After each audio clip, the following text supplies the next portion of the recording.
Assalamualaikum warahmatullahi wabarakatuh. Alhamdulillahirrabbilalamin. Wassalatu wassalamu asyrafil anbiya'i wal mursalin wa ala alihi wa sahbihi ajma'in amma ba'du. Halo semuanya, bagaimana kabarnya hari ini? Semoga selalu sehat dan dijaga oleh Allah Subhanahu wa taala. Amin Allahumma amin.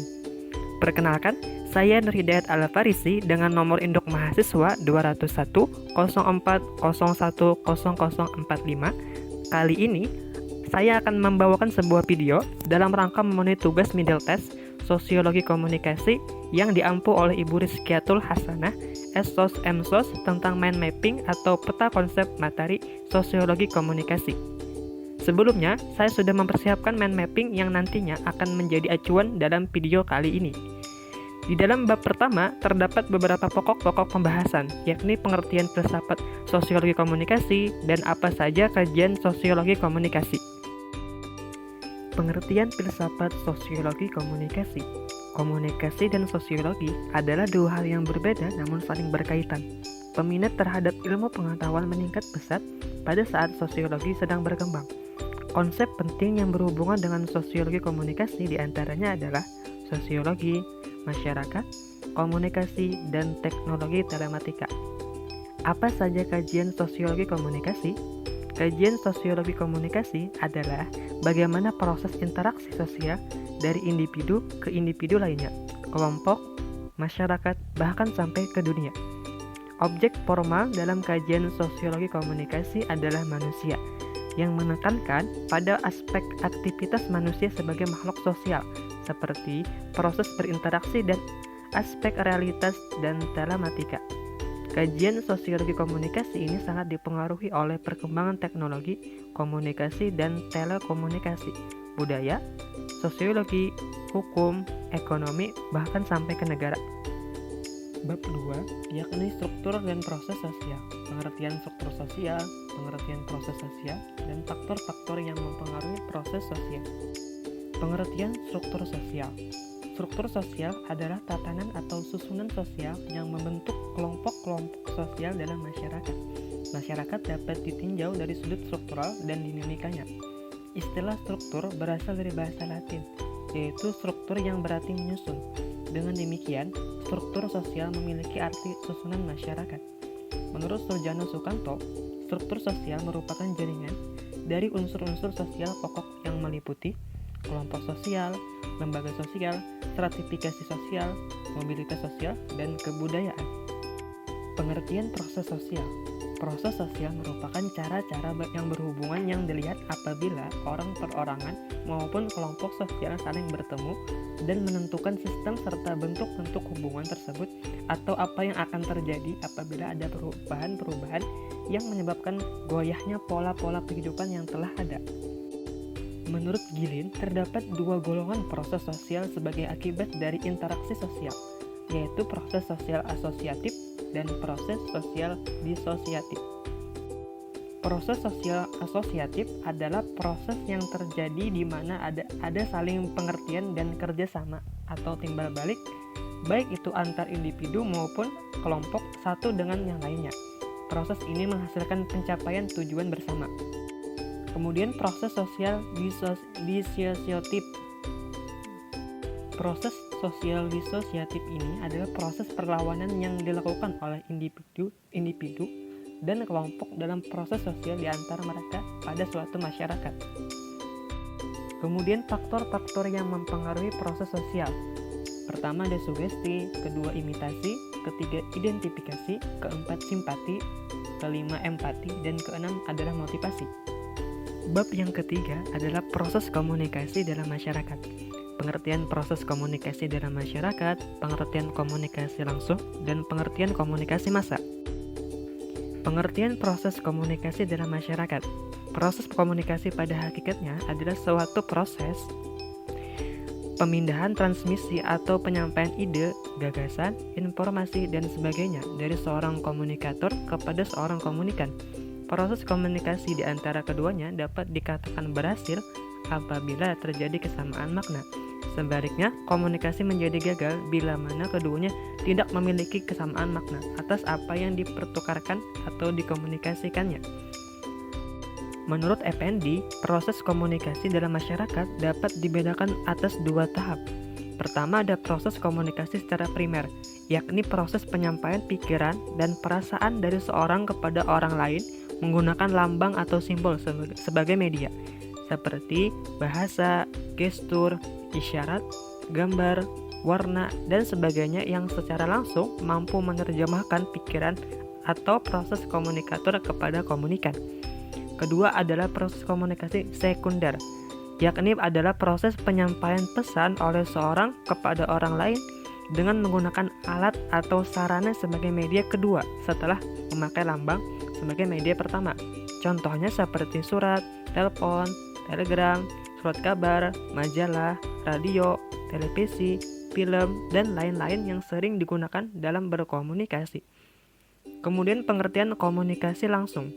Tatap muka yang dimaksud adalah sebuah konsep yang fleksibel.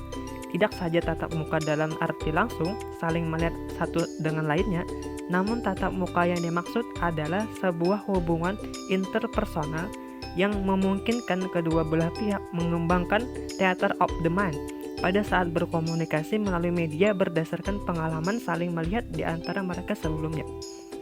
Kemudian pengertian komunikasi massa. Komunikasi massa adalah proses komunikasi yang dilakukan melalui media massa dengan berbagai tujuan komunikasi dan untuk menyampaikan informasi kepada khalayak luas. Unsur-unsur penting dalam komunikasi massa adalah: pertama ada komunikator, media massa, informasi, pesan massa, gatekeeper, khalayak atau publik, dan umpan balik. Bab 4 yakni sosiologi media dan komunikasi massa. Terkait komunikasi massa, apa saja macam-macam media, dan bagaimana pengaruh iklan terhadap masyarakat.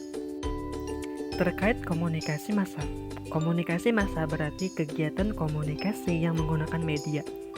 Menurut Bittner, sebagaimana yang dikutip oleh Asaf Saipul Muhtadi, beliau menyatakan bahwa komunikasi massa dipahami sebagai suatu komunikasi yang dilakukan melalui media kepada sejumlah orang yang tersebar di tempat-tempat yang tidak ditentukan. Kemudian, apa saja macam-macam media? Salah satu medianya adalah televisi. Televisi adalah generasi baru media elektronik yang dapat menyampaikan pesan-pesan audio dan visual secara serentak. Pesan visual yang disampaikan televisi dapat berupa gambar diam ataupun gambar hidup. Yang terakhir ini, bila disajikan secara kreatif dalam tata warna yang tepat dan diiringi oleh pesan aural yang sesuai, akan dapat menyuguhkan realita yang ada. Oleh karena itu, televisi berhasil memikat lebih banyak khalayak daripada media massa lainnya. Lanjut, bagaimana pengaruh iklan terhadap masyarakat?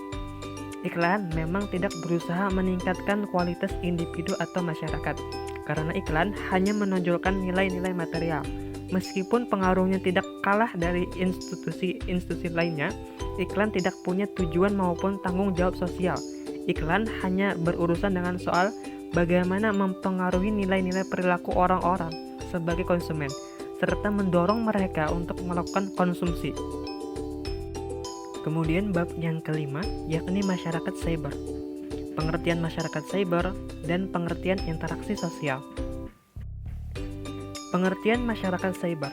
Cyber community terdiri atas dua suku kata, yakni cyber yang artinya maya dan community yang artinya komunitas, kelompok, atau sebuah kelompok masyarakat.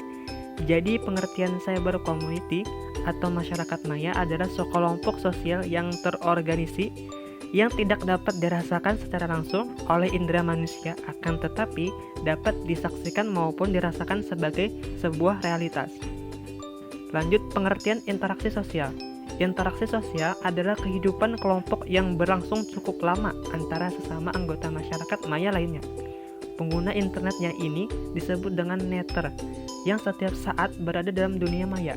Mereka bergaul, menyapa, bercinta, berbisnis, belajar, dan bahkan berbuat kriminal dalam masyarakat maya. Namun mereka tidak menetap di sana karena tidak memiliki rumah sebagai alamat mereka. Kemudian bab yang keenam, yakni realitas media dan konstruksi sosial media massa. Pertama ada realitas media massa, kedua pengertian konstruksi realitas media massa, dan pengertian teori konstruktivisme. Pertama ada realitas media massa. Realitas dalam media massa berupa berita yang disampaikan kepada khalayak. Berita sebagai hasil atau produk dari media massa tidak berdiri dalam ruang yang hampa. Artinya, berita tidak sama sekali seperti kopi dari realitas. Berita harus dipandang sebagai konstruksi dari realitas. Kemudian pengertian konstruksi realitas media massa. Konstruksi adalah sebuah realitas yang dilakukan oleh media yang digunakan oleh berbagai faktor eksternal dan internal. Faktor eksternal yang mempengaruhi pembuatan berita politik antara lain seperti berikut, seperti pasar dan kenyataan politik. Sedangkan faktor internalnya adalah yang mempengaruhi pembuatan tentang peliputan politik adalah idealisme dan ideologi yang dianut, baik oleh media secara keseluruhan maupun individu dan wartawannya. Terus pengertian teori konstruktivisme. Teori konstruktivisme adalah pandangan yang melihat bahwa kebenaran suatu realitas sosial dilihat sebagai hasil konstruksi sosial dan kebenaran suatu realitas sosial bersifat relatif atau nisbi. Nah, itu tadi sedikit materi yang dapat saya sampaikan. Semoga dapat dipahami dan semoga bermanfaat. Amin, Allahumma amin. Saya akhiri dengan sebuah pantun. Burung irian, burung cenderawasih. Cukup sekian dan terima kasih. Wassalamualaikum warahmatullahi wabarakatuh.